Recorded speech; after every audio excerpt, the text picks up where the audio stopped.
نبی کریم صلی اللہ علیہ وآلہ وسلم کا ایک بہت ہی خوبصورت واقعہ۔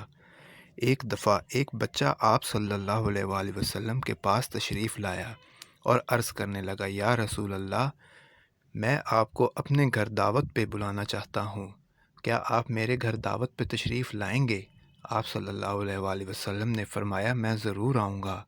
تو بچہ خوش ہو گیا اور جانے لگا تو آپ صلی اللہ علیہ وآلہ وسلم سے پیچھے سے آواز لگائی کہ تم مجھے دعوت پہ کیا کھلاؤ گے؟ تو بچہ کہنے لگا، یہ میں چنے کی دال لے کے جا رہا ہوں، یہ پکواؤں گا اور صبح آپ کو میں کھلاؤں گا۔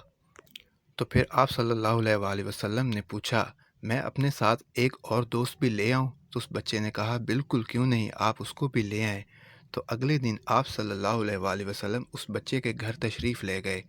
بچے کے گھر بیٹھنے کی جگہ بالکل نہیں تھی۔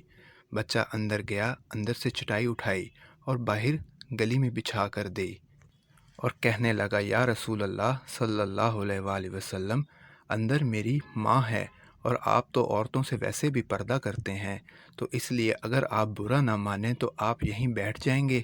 تو اس پر آپ صلی اللہ علیہ وآلہ وسلم نے فرمایا، ہاں، میں یہیں بیٹھ جاؤں گا۔ اس بچے نے صفائی کی اور چٹائی بچھائی اور نبی کریم صلی اللہ علیہ وآلہ وسلم کو وہاں بٹھایا اور اندر سے دال اور باجرے کی بنی ہوئی روٹی لے آیا۔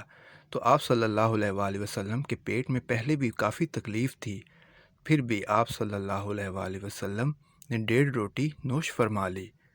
پھر بچے سے پوچھا، اب کیا مجھے اجازت ہے گھر جانے کے لیے؟ تو بچے نے کہا، جی، اب آپ اپنے گھر جا سکتے ہیں۔ تو جب راستے میں جا رہے تھے تو آپ صلی اللہ علیہ وآلہ وسلم کے ہلکا ہلکا پیٹ میں درد شروع ہو گیا اور صحابی کہنے لگا، یا رسول اللہ، آپ کو پتہ تھا کہ آپ کی باجرے کی روٹی سے طبیعت خراب ہوتی ہے، پھر بھی آپ نے نوش فرما لی؟